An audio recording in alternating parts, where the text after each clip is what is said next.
everyone. So typically we're going to have more than just one person speaking the whole time, but I just kind of wanted to figure this out because we haven't done any podcasts yet. So I'm going to go ahead and just do a brief overview of the zones of regulation.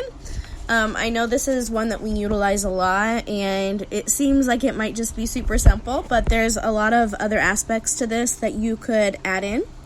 So on a brief, the zones of regulation are different colors that kiddos can identify with in order to assess their behavior and figure out what emotions are what. So there are blue, green, red, and yellow. So the blue zone is like sad, depressed. They can be tired if they're in the blue zone. They can be sick, shy, maybe exhausted or bored. So those are some different ones for the blue zone. If they're feeling like they're in the green zone, this is good. They are calm. They feel good about themselves. They're proud. They're thankful. They're being a good listener. They're relaxed. They're doing a great job. So that is green. Yellow is when, okay, you're starting to get out of the green zone now. Yellow can be when they're really excited and they're not paying attention. It can be when they're feeling overwhelmed. Maybe they're uncomfortable or upset, but not to the point where they're in the red zone yet. They can be grouchy, maybe confused, maybe just really silly. That's also the yellow zone. And then the red zone. So red zone is where we don't want kids to be. So if they're in the red zone, we always say, okay, how can we get you back to the green zone? So red zone means they're mean, they're mad, they might be yelling, they might be aggressive, they're getting really angry, and it's to the point where, okay, we need some intervention to get them back to the green zone. Typically, with my experience, I have used the zones in the schools a lot. So zones of regulation, you can have, if you work with the teacher, you can have a printout of it, and you can put it on their desk, maybe laminate it, tape it to their desk. And if you don't want to interrupt in the classroom, if they're starting to get to the yellow zone, I would point at the yellow zone on their desk, and that would show them, okay, they're not listening, they need to get back to the green zone. Sometimes there's also like little markers that you can put, or I don't know if you've seen these, and I can post a picture, but you can put Velcro on them, and then you can move their person to whatever zone they're on. If that doesn't make sense, I'm going to post a thing down below so that way you guys can make one. But typically the teachers are super, super thankful for those just constant reminders to tell them, what zone are you in and where do we need to be at. If you're not in the schools, just a simple check-in in the morning or whenever you first see them, like, hey, what zone are you in today? It's just a conversation starter. So, maybe, I'm in the yellow zone because I'm just really exhausted or something like that. That can really be a conversation starter for them as well. Some activities that maybe you could do, if you do, so there's a zones bingo that you can have. We have those lesson sheets in the curriculum. We also have, you can just make up things. Honestly, you could do charades, you could do acting out, what zone would I be in if I acted like this? And then how do I get back to the green zone? So different types of things like that.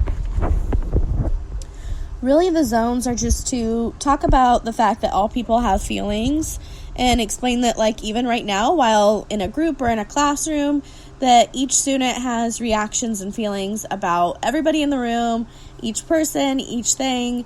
It's just to show them what can be expected whenever you are feeling a certain emotion.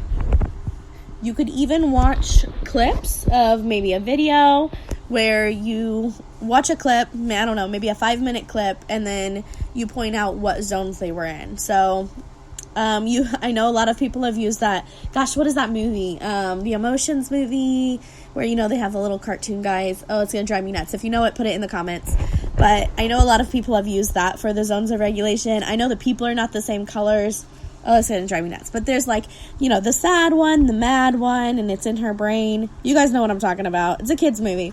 So anyways, I know a lot of people have used that for zones of regulation as well. Maybe another activity could be using scenarios. So I'm looking at the curriculum right now, and an example of some scenarios that you could use is maybe your parents tell you that somebody close to you passed away. What zone would that put you in? Or you turn on the TV and find out a war has broken out. Oh, that one's pretty big. Let's find an easier one. How about you are participating in a class discussion? So that one, really, you could be in any zone. It just depends on what the discussion is, and that can be a conversation starter. Another one is you are listening to a teacher give instructions. What zone would you be in if you're paying really good attention and listening to the teacher give instructions? So just different scenarios like that can really teach them. This one says you are sick.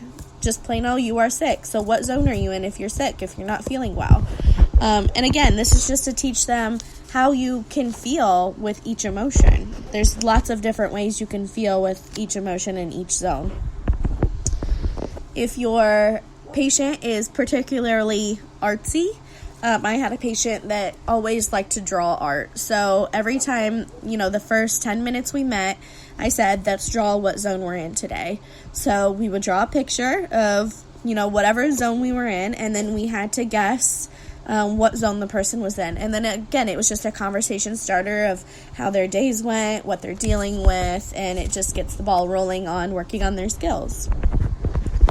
There's another worksheet in the Zones of Regulation curriculum where it just says understanding different perspectives. So this is another activity that you can do with the zones. So an example is it says, when I'm in the blue zone, it is unexpected. Other kids might feel blank around me, so they can fill in the blank. Other kids might be thinking blank. Other kids might say blank.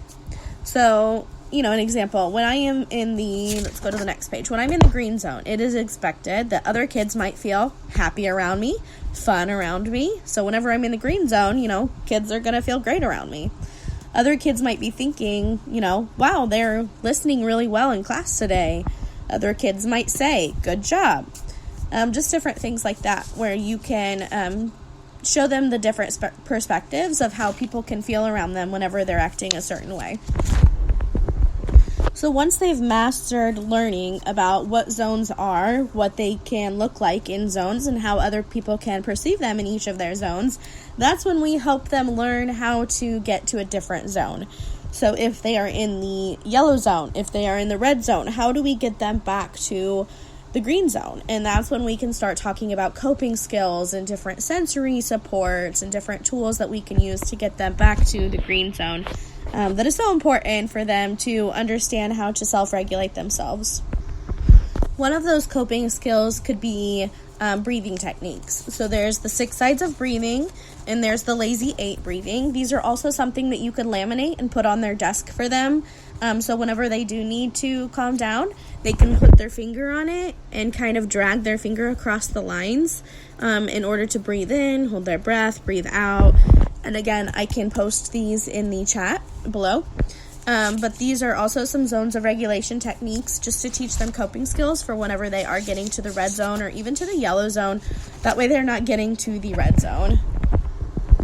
And another big thing of zones of regulation is the size of the problem. So if you guys are shadowing, or if you remember way back when you first learned this, we talk about the size of the problem a lot. So it's just putting into perspective if somebody's getting in the red zone over maybe their pencil lead breaking, reminding them the size of the problem, and that's something that we can fix. So, we don't need to get to the red zone. Let's stay in the green zone, and let's think about what we can do. We can raise our hand so we can go sharpen it, or we can use a new pencil.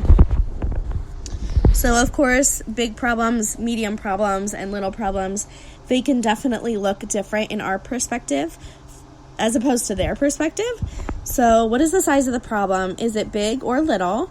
Big problems, they might be problems that many people share and that there's no easy, quick, or pleasant solution. A medium problem is something that problems people share that are able to be resolved in maybe an hour, maybe a couple of days.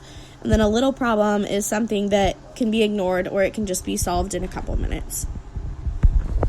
And again, you can do different kinds of scenarios with those as well.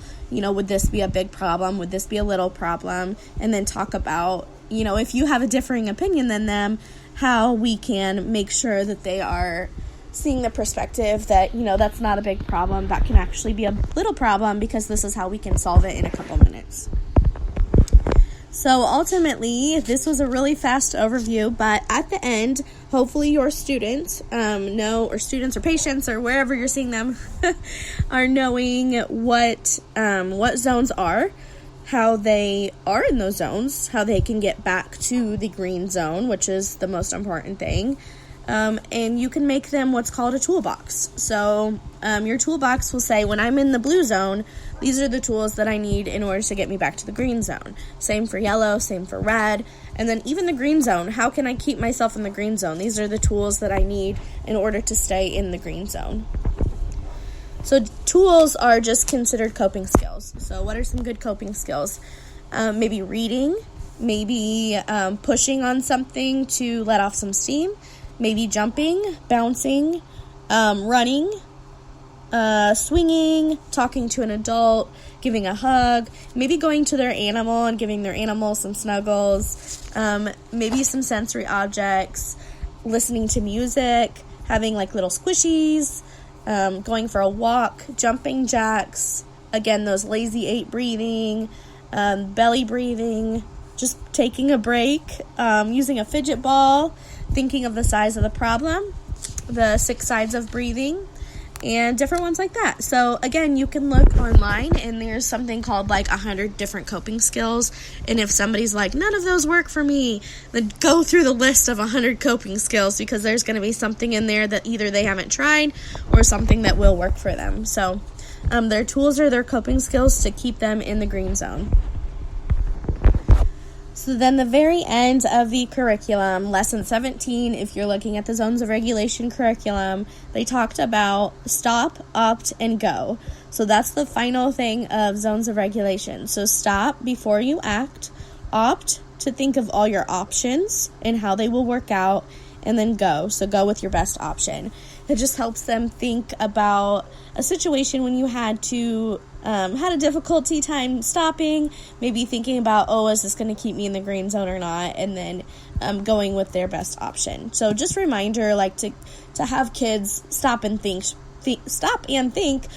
before they act out right away. So I hope this helped. I think a lot of the times when we think of zones regulation, it's just like, here's the zones, here's the colors, what are you in today?